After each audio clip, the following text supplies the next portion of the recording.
نحمد و نصلی علی رسول الکریم اما بعد فاعوذ باللہ من الشیطان الرجیم بسم اللہ الرحمن الرحیم۔ محترم ناظرین، السلام علیکم ورحمۃ اللہ تعالی وبرکاتہ۔ آج ہم بات کریں گے خواب میں اپنے آپ کو بوڑھا دیکھنا یا کوئی اور بوڑھا دیکھنے کے حوالے سے، اور ان کی مختلف صورتیں ہیں اور ان کی مختلف تعبیریں ہیں۔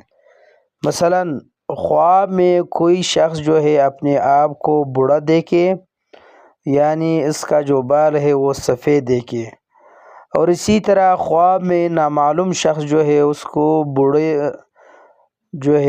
بوڑھا دیکھنا، اور اسی طرح خواب میں معلوم شخص جو ہے وہ دیکھنا یعنی بوڑھا شخص، اور اسی طرح خواب میں بوڑھا شخص جو ہے وہ ترش رویے پر دیکھنا، اور اسی طرح خواب میں بوڑھا جو ہے وہ جوان دیکھنا، اور اسی طرح خواب میں بچہ شخص جو ہے وہ جو چھوٹا بچہ ہوتا ہے اس کو بوڑھا دیکھنا، اور ان کے ساتھ جو ریلیٹڈ ہے آج انشاءاللہ ہم اسی کو بیان کریں گے۔ تو آپ سے گزارش التماس ہے کہ آپ اینڈ تک آخر تک ویڈیو لازمی دیکھیں، اور ساتھ ساتھ جس نے ابھی تک ہمارا چینل سبسکرائب نہیں کیا تو آپ پلیز مہربانی فرما کر ہمارا چینل ضرور سبسکرائب کریں۔ اللہ تعالیٰ آپ کو خوش رکھے، آباد رکھے، اللہ تعالیٰ تمہارے تمام کاموں میں آسانی فرما دے، اللہ تعالیٰ تمہارے تمام دعاؤں کو قبول فرما دے۔ ضرور سبسکرائب کریں میرے چینل، بہت بہت شکریہ۔ چلتے ہیں ویڈیو کی طرف۔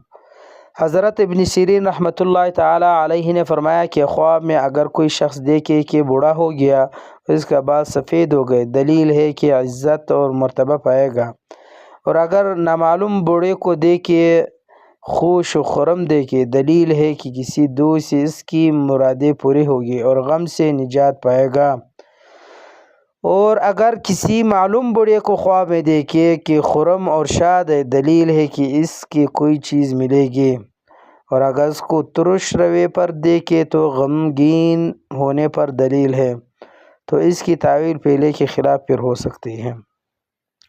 اسی طرح حضرت جابر مغربی رحمۃ اللہ تعالی علیہ نے فرمایا کہ اگر کوئی شخص خواب میں دیکھے کہ بوڑھا جوان ہو گیا، دلیل ہے کہ اس کی عزت و مرتبے میں نقصان ہوگا اور دنیا میں مغرور ہوگا، اور اسی طرح اگر جوان یا بچہ دیکھے کہ وہ بوڑھا ہو گیا، دلیل ہے کہ عزت اور مرتبہ پائے گا اور آخرت کے کام میں مشغول ہوگا۔ تو آپ سے گزارش ہے، خاص کر میرے چینل کے حوالے سے، کہ میرا آواز صحیح ہے یا ویڈیو کوئی کمزوری ہے تو آپ ضرور ہمیں کمنٹ سیکشن میں بتائیں، اور ویڈیو کو بھی لائک کریں اور پھر ایک پیارا سا کمنٹ بھی دے دے۔ اللہ تعالیٰ آپ کو آباد رکھے، شاد رکھے، سلامت رکھے۔ بہت بہت شکریہ۔ جزاکم اللہ خیر، وآخر دعوانا الحمدللہ رب العالمین۔ آمین آمین برحمتک یا ارحم الراحمین۔